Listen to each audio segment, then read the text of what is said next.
collaboratori in Europa in care săptămânal avevano persino perso la voglia di parlare.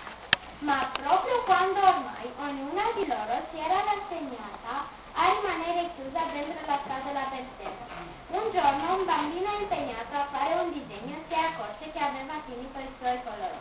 Per questo iniziò a cercarne altri nella sua casa.